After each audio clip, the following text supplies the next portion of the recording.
Hey, it's Hillary. Join me for a helpful and hopeful chat about mental health in our community. So grab a cup of coffee or tea. This is Wedgwood's Coffee Break Conversation. I'm Kathleen Feeney. I've been a judge here in Kent County for 25 years. For 22 years, I spent a lot of time doing divorce, custody, child support, paternity, abuse and neglect, delinquency, personal protection order, adoption cases.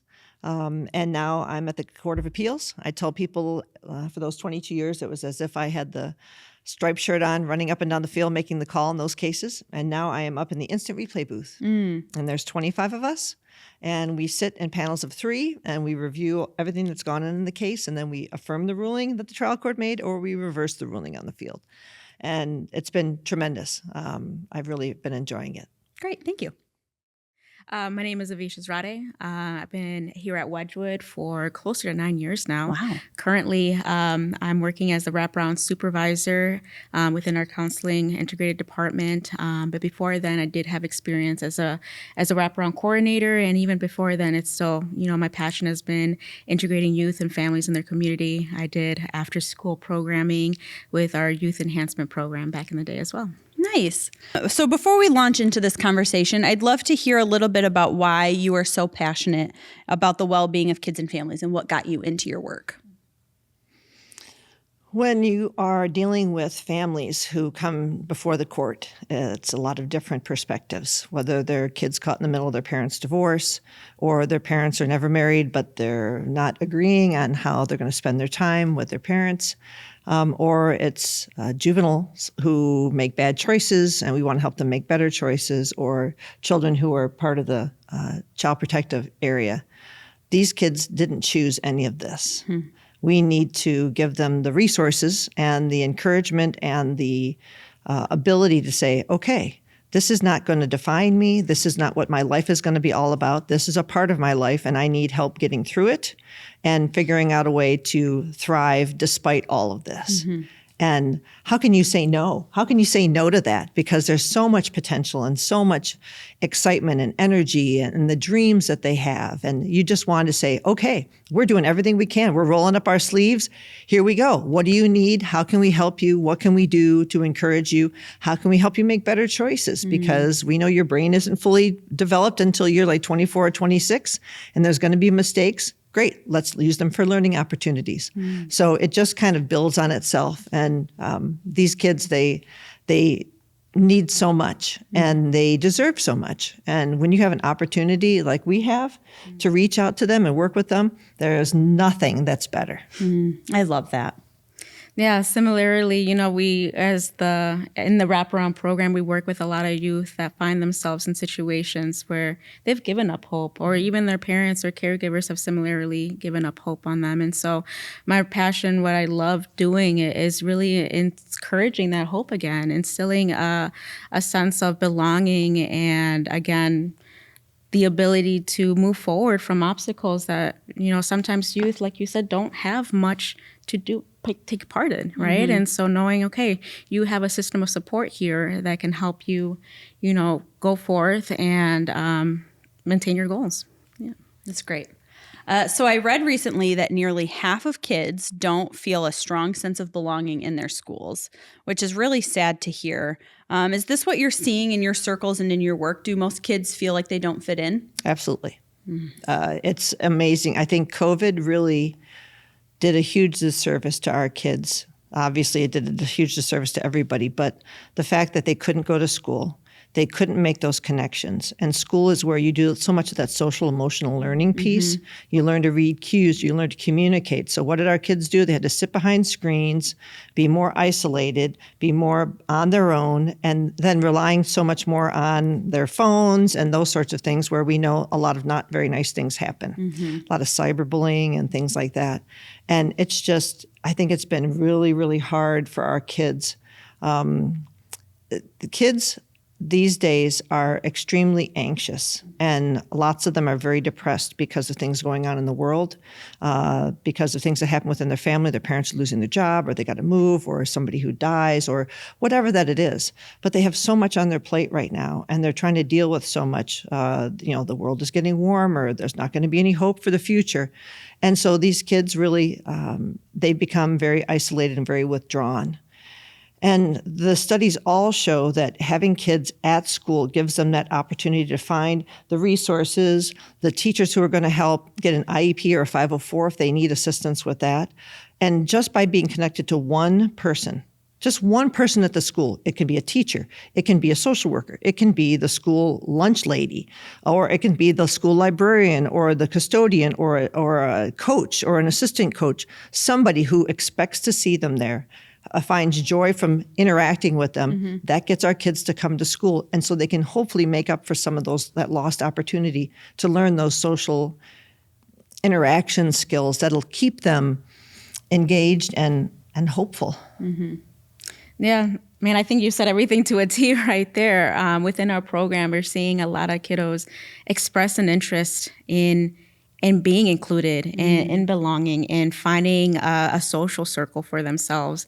And it's really our part, as adults, as caregivers, as supports to guide them, like you said, to the right people that can really help them explore their interests, but also follow through with them. I think that's something that I really do appreciate from my program is not only are we pointing them to the right direction, right? We're making sure that they feel supported even after that, that their caregivers also feel supported in keeping their kid engaged in this type of program or in whatever goals they have themselves as caregivers too. Mm-hmm. So let's talk about this idea of belonging a little bit. From your perspectives, what does it mean for a child to feel a sense of belonging? And then on the flip side, what are some signs that a kid might be struggling with feeling like they don't fit in or have a place in this world? I think the belonging is that there's people who care for them and care about them, that they feel like they are connected, whether it's to other adults or other youth. Because it's that desire for connection that kind of feeds our basic needs, right? What's it? Maslow's hierarchy of needs. Yeah. Needs. A triangle. Exactly. And what happens when that doesn't occur? It's isolation. It's depression. It is not wanting to be involved in anything. It is a lot of kids who then seek to deal with that loss of the dopamine by using substances or sitting behind their screens and doom scrolling and not engaging. We see that a lot. Kids not going to school. That's one of the big things too. So when they feel like they don't belong somewhere, they kind of write it off like, I don't need to be there then. Yeah. I think we see a lot of kiddos write it off, like you say, and also just completely even, stop believing in their own, abilities in that as well. Like, yes, they wrote off that particular opportunity, but then, what I hate seeing in youth too is that, okay, I'm not going to take part of anything else, right? And it's that sense of hopeless that just kind of snowballs and turns into those isolation factors that, you mentioned. I think something else that I see too is in a kiddo's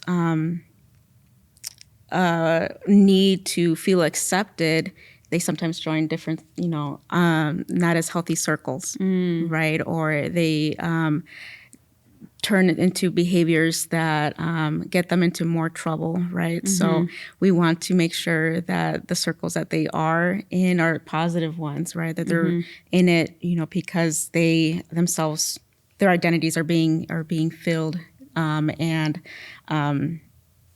not expressed in a different way. Yeah. I think with identities too, so much of the LGBTQ plus community, those kids especially are at risk. I heard one time that we have at any point in time 2,200 homeless youth wandering around Kent County at any point in time. It's probably larger than that because that was from several years ago.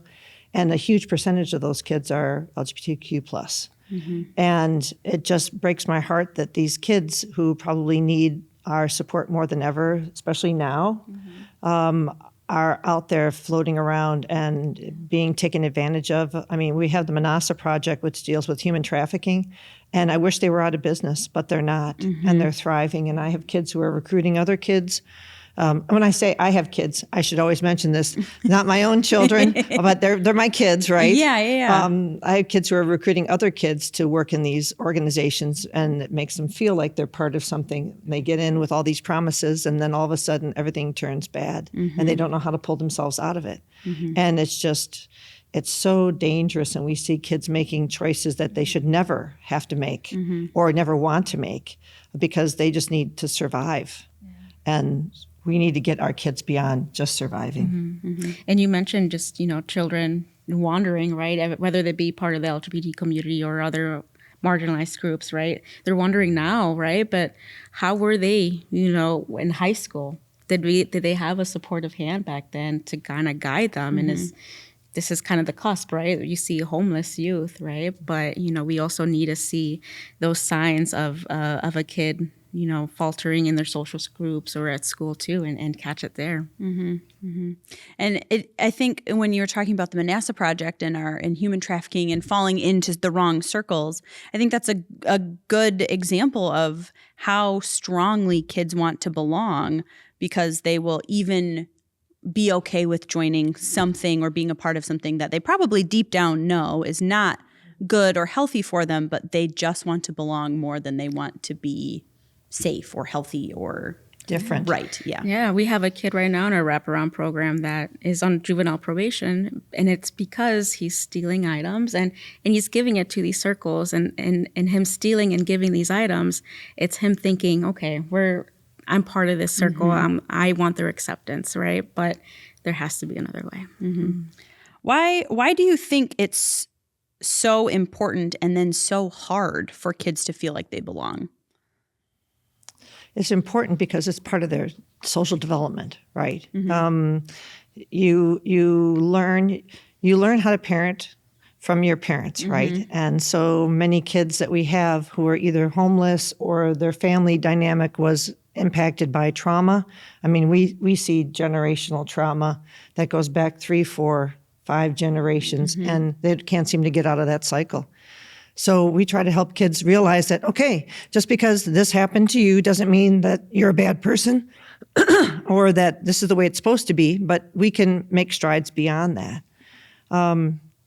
The dynamics just are so difficult for these kiddos, and we need wraparound services. We need the community services, the Wedgwoods, the Bethany Christian Services, the Catholic Social Services, the Samaritas. We need all of those folks pulling together for our kids. So how can we help? How do we foster an environment of inclusion and support for kids?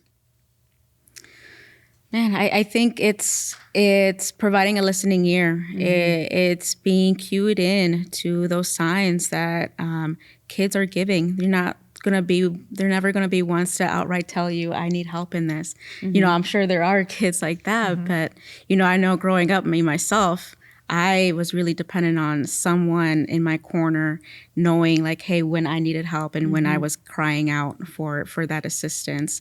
And, again, following through with it, because that's to me how or someone does actually care. It's not just, them pointing you to a resource and dismissing you. No, it's following through and making sure that you're doing okay. And if there's anything else that they could be more of a help with. There's a relationship. Yeah, creating a relationship. But that's why I think that we have to kind of think of it. I think of it in terms of like 3 eyes. So you want to invite kids into your space or invite yourself into their space, whether it's kids you see at work or in your church or in your family or in your neighborhood that seem to be falling between the cracks at school, whether school has or outreach for that, and invite them in. Do you want to go out to a ball game? Do you want to come over for lunch? Do you want to go get a coffee or something like that? Go to Frosty Boy, which is open now, and kind of get to know them, and then find out what inspires them. right? What do you like? Do you like sports? We could go to a game. Do you like art? Oh my gosh, there's so much art in this community. Do you like going fishing? We could do that. And just try to kind of figure out what feeds them. It's kind of like figuring out their love language, right?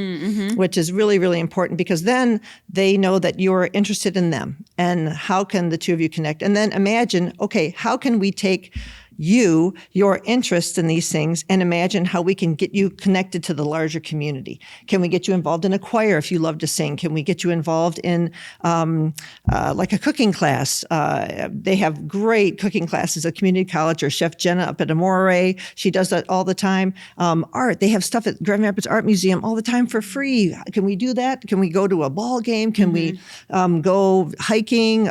What about dogs? Do you like dogs? Let's go. We can volunteer at the Humane Society. And it's just those sorts of things, because truly it is having one adult in your life who can be your forever adult. I went to a thing, and I can't remember the name of the program, but he was from New York. And it was a program called You've Got to Believe. His name was Pat. And he said, every person out there, especially kids that are aging out of foster care, they need a permanent adult. It doesn't mean that you have to adopt them, but it has to be somebody that they can always call. My car broke down. Can you help me? I'm in jail. Can you come and bail me out? I need some grocery money. Can you do this? And it was all about having that person as your permanent adult. And it made all the sense in the world, because so many kids who age out of foster care and who have been in the system forever end up getting not going to college, getting involved in criminal activity, not meeting their full potential. So we want to be able to provide them with those connections. So kind of, inviting those kids to join your life, finding out what their interests are, imagining how we can get them reconnected to the community. We all have that opportunity. We all have a superpower to do that. And we all have the superpower of kindness, which I wish everybody would exercise. Yeah. So I think that's one of the pillars with Wraparound that I do really like is fostering those natural supports, or those more creative supports out in the community. It's super easy for me to put on my case management hat and say, okay, Arbor Circle has this. We at Wedgwood have this. Go connect to your school. But like you say, Judge Feeney, it's really creating an interest inventory with a kiddo, see what they are passionate about, what they are inspired about. And then sometimes they already have that connection in their own families or in their communities already, and it's inviting the kiddos to see that person in a different light, in a different perspective, so they can able, to reach out and connect to more resources out in the community. So how do community supports and services help kids build connections and feel secure? And then what sort of role does the court system play in helping kids find stability and belonging? Well, I'll let you do the first part. So I think community supports allow a kid, a family, to feel confident in the community around them, to know that they have support and have a person or a group of individuals that can help them in whatever area of need, that they can go to them in a time of need and say, like you say, like it's a person that may not know everything, but it's a trusted person that can do the research with you and kind of struggle bus it with you, Yeah. to empathize with you in that moment and help you get to a better spot. I think that's a sense of community. There's no definition on how I think experienced that community member has to be, but again, it has to be someone that has kindness and has that tenacity to make sure that the person that they're working with gets to a better spot in life. I feel like I hear the phrase, it takes a village a lot around when people have babies, and new moms, newborns, but that extends past that stage into the rest of your life too. It does take a village kind of get through life together. Yeah, no, I think of even like young adults, they're babies in the world. Yes. I think of high school teaching you, all your core fundamentals and, but like you in that high school age of kiddos, they also need people to to help them through those social situations too that they, are crying out for. I keep telling people, even though, we watch kids in college, their brains still aren't fully developed. Yeah. And so there's just, whether you're watching babies on the football field or babies on the basketball field or softball or golf or whatever it is, they're still all babies. So, I'm sorry, I bumped into that. With respect to the court system, though, we are, I think, uniquely able to engage kids. So, for example, in our juvenile delinquency cases, we have community probation officers. So our probation officers are in the community. You shouldn't have to go more than a mile from wherever you live to get to a center where the probation officer is, and they'll contact you in your school, at your home, those sorts of things. And then they're able to be connected with the police in that area, with the schools in that area, with the people in the area and the resources, so they can connect their kids who have made some bad choices and are in court with us into those services. With respect to the child neglect cases, abuse and neglect cases, when they come into court, then we have case managers, we have a whole group of people, we have attorneys who are representing them. And if the attorneys think that they need another attorney to represent what the kids want versus what their best interests are, we have another attorney there. We have attorneys representing the parents. And we're all trying to pull together to make sure that that family has all the services that they need, because we want to reunify them in a healthy manner. So we're doing everything we can. Sometimes, I hate to say this, but sometimes the judges, the lawyers, the probation officers, we're the most stable people that they have in their lives.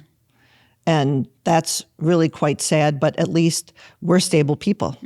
And we have kids, we have court-appointed special advocates too. Our CASAs are amazing. But sometimes the attorneys are the ones who get the call.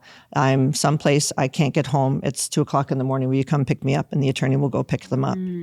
I'm doing this. This is what's happening. Or, I've just decided I'm pregnant. What do I do now? And so we can be resources for them. So the court tries to support as much as we can with respect to providing guidance, providing assistance, providing resources, connecting them with resources, helping them make good choices, celebrating when we have successes, encouraging them when we have failures, that, okay, this isn't going to define you. We can move beyond this. What lessons have we learned? And let's get going again. So it's a privilege to be able to work with families when they're at the crossroads that oftentimes our families are at. And sometimes they're in and out because they learn the lesson really quickly. And sometimes I have the same people for 10 or 15 years. So, but then how cool I'll use cool loosely, I suppose. How cool that you are still there. You and your team are still there supporting them even all those years later too. That is a real sense of stability. Yes. And I still have people calling from my cases from before. So I'm like just down the street. Oh, that's nice. Yeah. So this goes beyond kids, right? Like, I mean, us adults, we want to feel like we belong and fit in too. So how do we help kids find belonging when we are also still looking for a sense of belonging?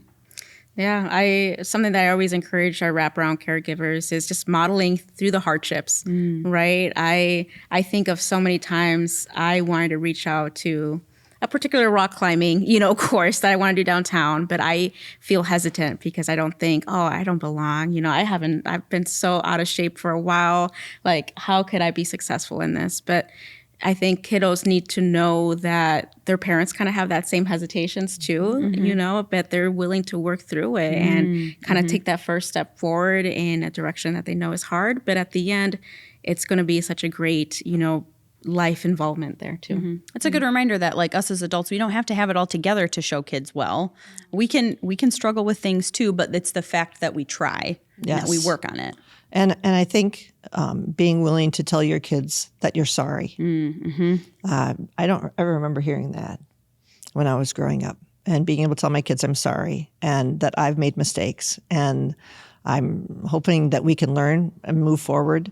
I think is really huge for kids, because they realize that, wow, mistakes and learning from those mistakes, that happens even later in life, if I can say that. Yeah. And finding ways to reconnect with your kids. So I was always involved in sports. I did competitive sports starting when I was 5, because I had 2 older brothers and I did everything that they did, and I had scholarships to go and play in college and things like that.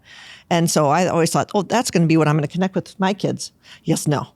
So after they got done with the little stuff, it's like, oh, I was going to go to high school basketball games and swim meets and things like that. We did that for a little while, but not in high school. And it's like, okay, well, we're going to go to Comic-Cons. We're going to do, get dressed up and go to C2E2 and do art things. And it's wonderful. But you just have to kind of meet your kids where they are and help them to realize that you are kind of the product of your upbringing. And none of it was perfect, and we can all find things that we love together, whether it's a same TV show that we like to watch or going and doing fun things at game night, that sort of thing. So I think our kids need to see us modeling that, as you said, that we want to belong, we want to be part of their lives, and that's okay. I love that. So what happens, what changes when kids feel like they belong, when we feel like we belong? I think we get a greater sense of trust and I think inclusion or belonging in our circles, a greater confidence, right, to speak up on concerns that we may have, or even a greater confidence to share the positives too, right? I think that's something that I personally struggle with, right, is sharing, okay, yeah, they want to hear about my good stuff that's going on too. They care, right? So I think that's something that we can model, as adults to kiddos as well. I think that the biggest thing that we can do is continue to encourage kids to strive. We were talking before we came on that Angela Duckworth had a great TED Talk about a study that they did to determine success in life. They tested kids at Harvard and at West Point and Boeing and University of Michigan and wherever, Harvard, all over the place to determine, well, was it that did you go to preschool? Is that the determining factor, your IQ, or did you live here or there, whatever? And the greatest determiner of success in life was grit. The unwavering dedication to an objective or some goal. And so our jobs as adults are to help kids and help people develop grit. It's not the easiest thing in the world to do, because oftentimes life pushes you down and then pushes you down again and then pushes you down repeatedly to the point where you've kind of given up. But our whole goal is to help kids understand that they are the masters of their universe, and they are the ones who are going to determine what happens for the rest of their lives. The things that have happened to them in the past, especially when we're dealing with kids who have trauma and adults who have trauma, is that those events don't have to define them. They obviously are part of what's making them who they are, but they can move beyond that.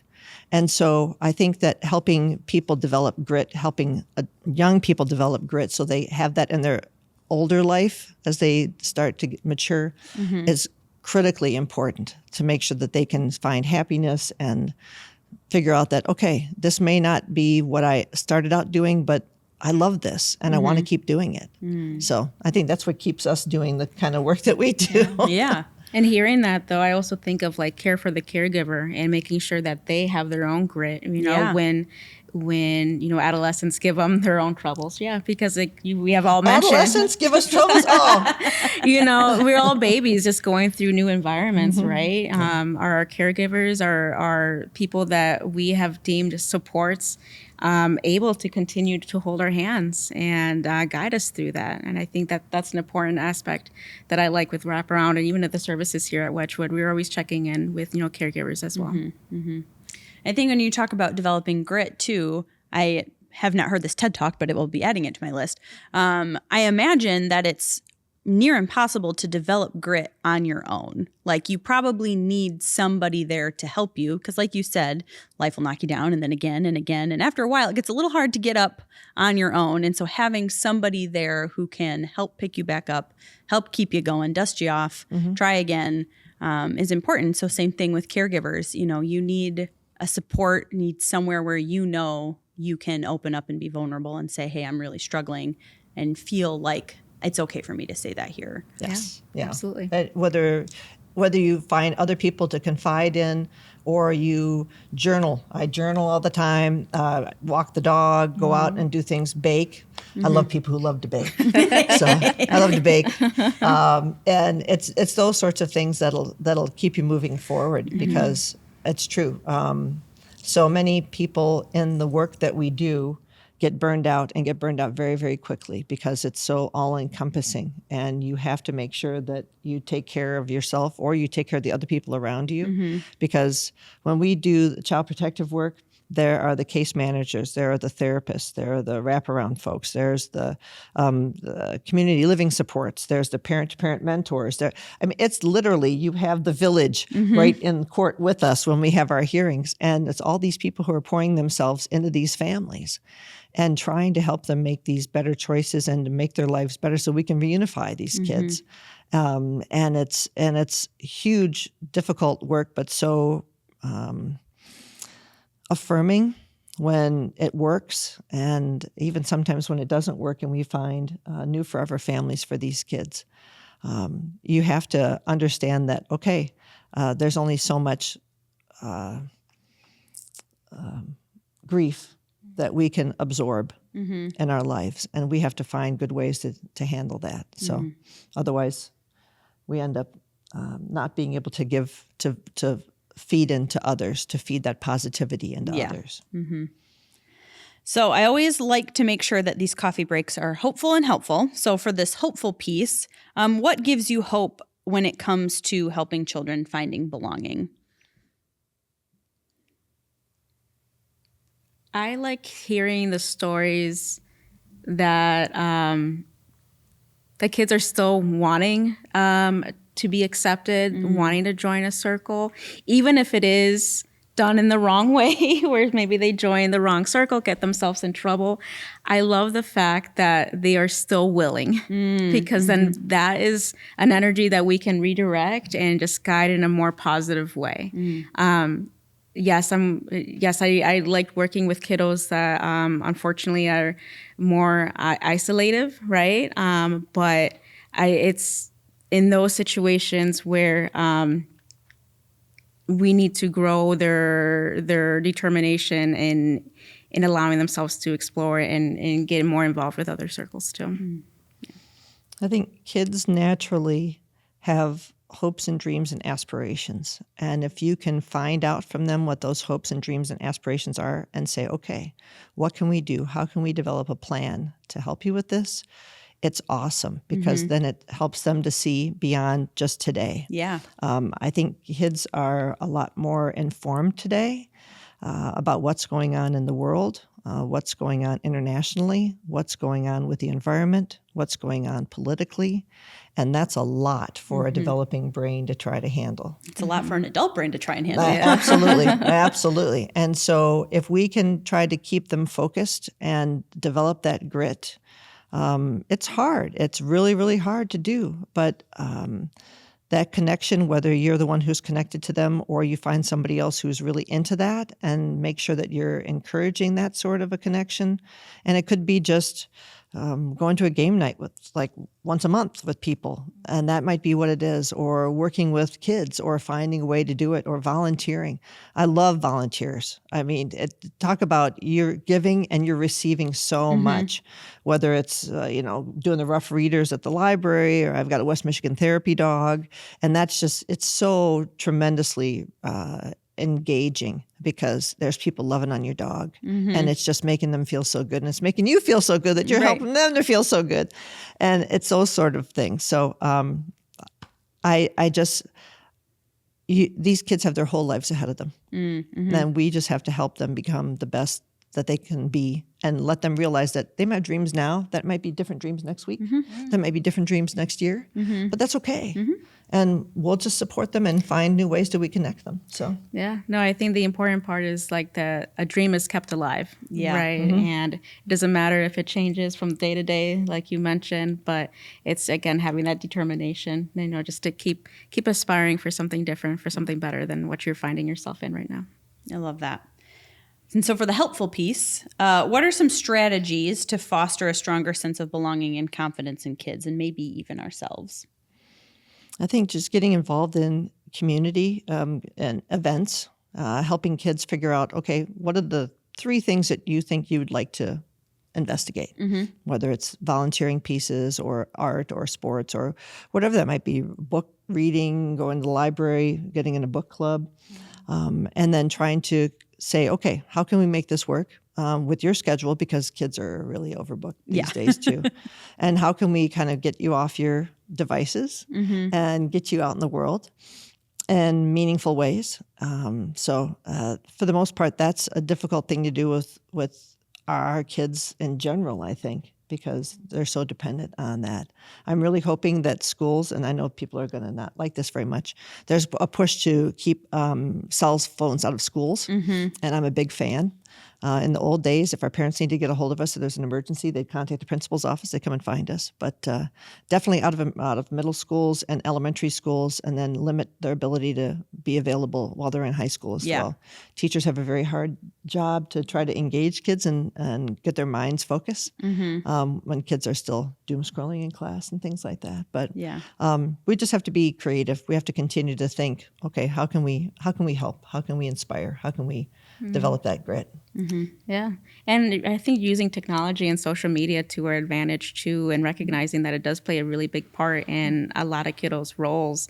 I recently worked with a rap kiddo that, he had a whole Roblox community, and, instantly when I think of Roblox, like, I just think of all the risks, the dangers that could accompany it, right? But just the light that shone on his face when he started talking about his best friend that he talks with every day online, but maybe not, physically, because he lives on the other side of the state, and what they in their friendship were able to accomplish and build in Roblox and in Minecraft was amazing, and so I think not dismissing like the kiddos' ideas of what they inspire to. I think earlier we mentioned, okay, well, my environment and my experience grew up led me to like these interests. Well, a lot of interest now for kiddos is technology, and so kind of taking that and, running with it in a positive way. I like that you phrased it as using it to our advantage. True. That it's a tool. Like there can be a lot of good in it if there are some guide rails and some other external supports to go with it. But Absolutely. Yeah, that's super cool that kid had a online community already. Well, and like I said, because we were so isolated for so long, that's how kids developed. And that's okay, as long as, like you said, there's some guidelines in there. And, as parents, we could say, okay, when you're with these groups, here's the sorts of things that we need to look out for. And it's amazing how kids will say, Mom, I got off that group because they were doing this and that and the other thing. I said, that was a really good choice. And hopefully you'll be able to find other groups that do the same sorts of things, as far as your activities that you like, that aren't engaging in that sort of behavior, because that's not helpful for anybody.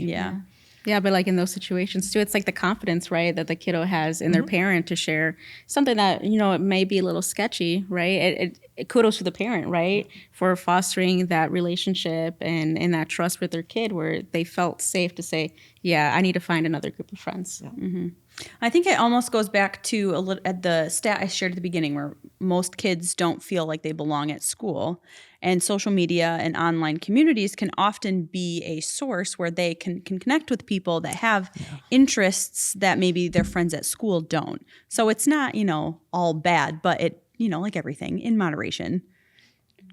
That's true. Our kids have really unique interests and unique things that capture their imagination that I don't think we had access to a lot of things, because it was just what's in your community and what's right here and what's in your house. And they have access to everything in the world, all the people in the world, which is kind of scary, and all the things in the world, but hopefully positive things.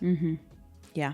This was such good insight. I loved being able to take this coffee break with you both today. So thank you so much that you could be here. Thank you. It was a pleasure. Thank you. And if a child in your life or you yourself are really struggling with a sense of belonging, know you are not alone. Wedgwood is a place where healing begins with understanding, acceptance, and hope. Learn more and get connected to our team at wedgwood.org/counseling. All the info will be linked in the episode description. Stay hopeful, stay helpful, and let's have another coffee break soon.